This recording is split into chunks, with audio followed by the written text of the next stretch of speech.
भारतीय संस्कृति के इन दो शब्दों वसुधैव कुटुंबकम में एक गहरा दार्शनिक विचार समाहित है। इसका अर्थ है पूरी दुनिया एक परिवार है। यह ऐसा सर्वव्यापी दृष्टिकोण है जो हमें एक सार्वभौमिक परिवार के रूप में प्रगति करने के लिए प्रोत्साहित करता है। एक ऐसा परिवार जिसमें सीमा, भाषा और विचारधारा का कोई बंधन नहीं। G20 की भारत की अध्यक्षता के दौरान यह विचार मानव केंद्रित प्रगति के आह्वान के रूप में प्रकट हुआ। हम एक धरती के रूप में मानव जीवन को बेहतर बनाने के लिए एक साथ आ रहे हैं।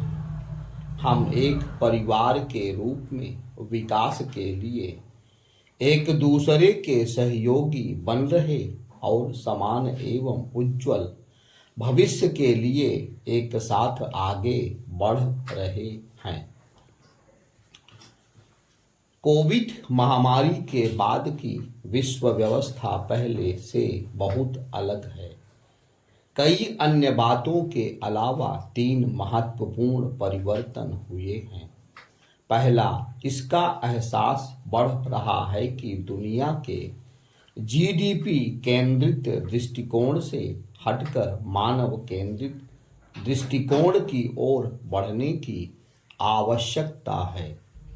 दूसरा, दुनिया ग्लोबल सप्लाई चेन में सुदृढ़ता और विश्वसनीयता के महत्व को पहचान रही है। तीसरा, वैश्विक संस्थानों में सुधार के माध्यम से बहुपक्षवाद को बढ़ावा देने का सामूहिक आह्वान सामने है। G20 की हमारी अध्यक्षता ने इन बदलावों में उत्प्रेरक की भूमिका निभाई है। दिसंबर 2022 में जब हमने इंडोनेशिया से अध्यक्षता का भार संभाला था, तब मैंने कहा था कि G20 को मानसिकता में आमूलचूल परिवर्तन का वाहक बनना चाहिए।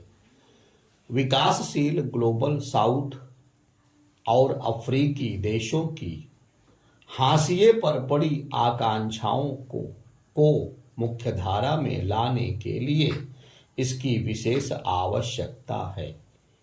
इसी सोच के साथ भारत ने voice of global south summit का आयोजन किया। इसमें 125 देश भागीदार बने। यह भारत की अध्यक्षता के तहत की गई सबसे महत्वपूर्ण पहलों में से एक रही। हमारी अध्यक्षता के तहत न केवल अफ्रीकी देशों की अब तक की सबसे बड़ी भागीदारी देखी गई, बल्कि G20 के एक स्थायी सदस्य के रूप में अफ्रीकन यूनियन को शामिल करने पर भी जोर दिया गया। चूंकि दुनिया परस्पर जुड़ी हुई है, इसलिए विभिन्न क्षेत्रों में हमारी चुनौतियां भी जुड़ी हुई हैं। यह 2030 के एजेंडे के मध्य काल का वर्ष है और कई लोग चिंता जता रहे हैं कि सतत विकास लक्ष्य SDG के मुद्दे पर प्रगति पटरी से उतर गई है। SDG के मोर्चे पर तेजी लाने से संबंधित G20 का 2023 एक्शन प्लान भविष्य की दिशा निर्धारित करेगा। इससे SDG हासिल करने का रास्ता तैयार होगा। भारत में प्राचीन काल से प्रकृति के साथ सामंजस्य बिठाकर आगे बढ़ना हमारा आदर्श रहा है। हमारा मानना है कि जलवायु परिवर्तन की समस्या से निपटने के लिए पाबंदियों वाले रवैये को बदलना चाहिए। क्या नहीं किया जाना चाहिए से हटकर क्या किया जा सकता है वाले सोच के साथ आगे बढ़ना होगा। हमें एक रचनात्मक कार्य संस्कृति पर ध्यान केंद्रित करने की आवश्यकता है। ग्रीन हाइड्रोजन इनोवेशन सेंटर के साथ हमारी अध्यक्षता में स्वच्छ एवं ग्रीन हाइड्रोजन से संबंधित एक ग्लोबल इकोसिस्टम तैयार होगा। 2015 में हमने इंटरनेशनल सोलर अलायंस का शुभारंभ किया। अब ग्लोबल बायोफ्यूल्स अलायंस के माध्यम से हम दुनिया को एनर्जी ट्रांजिशन के योग्य बनाने में सहयोग करेंगे। इससे सर्कुलर इकोनॉमी का फायदा ज्यादा लोगों तक पहुंचेगा। जिस प्रकार लोग अपने स्वास्थ्य को ध्यान में रखकर रोजमर्रा के निर्णय लेते हैं, उसी प्रकार वे धरती की सेहत पर होने वाले असर को ध्यान में रखकर अपनी जीवन शैली तय कर सकते हैं। जैसे योग वैश्विक जन आंदोलन बन गया है, उसी तरह हम life style for sustainable environment को भी प्रोत्साहित कर रहे हैं।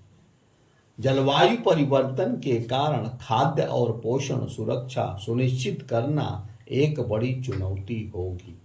इससे निपटने में मोटे अनाज से बड़ी मदद मिल सकती है। हमारी श्री अन्न योजना क्लाइमेट स्मार्ट एग्रीकल्चर को भी बढ़ावा दे रही है। तकनीक परिवर्तनकारी है, लेकिन इसे समावेशी बनाने की जरूरत है। अतीत में तकनीकी प्रगति का लाभ सभी वर्गों को समान रूप से नहीं मिला। भारत ने दिखाया है कि कैसे तकनीक का लाभ उठाकर असमानता को कम किया जा सकता है। दुनिया के अरबों लोग जिनके पास बैंकिंग सुविधा या डिजिटल पहचान नहीं, उन्हें डिजिटल पब्लिक इंफ्रास्ट्रक्चर डीपीआई के माध्यम से साथ लिया जा सकता है। डीपीआई का उपयोग कर हमने जो परिणाम प्राप्त किए, उन्हें पूरी दुनिया देख रही और उसके महत्व को स्वीकार भी कर रही है। अब G20 के माध्यम से हम विकासशील देशों को डीपीआई अपनाने में मदद करेंगे, ताकि वे समावेशी विकास की ताकत हासिल कर सकें। भारत का सबसे तेज गति से बड़ी अर्थव्यवस्था बन जाना कोई आकस्मिक घटना नहीं। हमारे सरल, व्यावहारिक और सस्टेनेबल तरीकों ने कमजोर और वंचित लोगों को हमारी विकास यात्रा का नेतृत्व करने के लिए सशक्त बनाया है। अंतरिक्ष से लेकर खेल, अर्थव्यवस्था से लेकर उद्यमिता तक भारतीय महिलाएं आगे बढ़ रही हैं। आज भारत महिलाओं के विकास से आगे बढ़कर महिलाओं के नेतृत्व में विकास के मंत्र पर आगे बढ़ रहा है। हमारी G20 अध्यक्षता जेंडर, डिजिटल डिवाइस को बांटने, लेबर फोर्स में भागीदारी के अंतर को कम करने और निर्णय लेने में महिलाओं की बड़ी भूमिका को सक्षम बनाने पर काम कर रही है। भारत के लिए G20 की अध्यक्षता केवल उच्च स्तरीय कूटनीतिक प्रयास नहीं है। मदर ऑफ डेमोक्रेसी और मॉडल ऑफ डाइवर्सिटी के रूप में हमने इस अनुभव के दरवाजे दुनिया के लिए खोल दिए हैं। आज किसी काम को बड़े स्तर पर करने की बात आती है तो सहज ही भारत का नाम आता है। G20 की अध्यक्षता भी इसका अपवाद नहीं है। G20 की अध्यक्षता का हमारा कार्यकाल खत्म होने तक भारत के 60 शहरों में 200 से अधिक बैठकें आयोजित की जा चुकी होंगी। इस दौरान हम 125 देशों के लगभग 1 लाख प्रतिनिधियों की मेजबानी कर चुके होंगे। पहले ऐसा किसी ने नहीं किया। भारत की डेमोक्रेसी, डाइवर्सिटी और डेवलपमेंट के बारे में किसी और से सुनना एक बात है और उसे प्रत्यक्ष रूप से अनुभव करना अलग बात। मुझे विश्वास है कि हमारे G20 प्रतिनिधि इसे स्वयं महसूस करेंगे। हमारी G20 अध्यक्षता विभाजन को पाटने, बाधाओं को दूर करने और सहयोग को गहरा करने का प्रयास है। हमारी भावना एक ऐसी दुनिया के निर्माण की है जहां एकता हर मतभेद से ऊपर हो, जहां साझा लक्ष्य अलगाव का सोच खत्म कर दे। G20 अध्यक्ष के रूप में हमने यह सुनिश्चित किया कि हर आवाज सुनी जाए और हर देश अपना योगदान दे।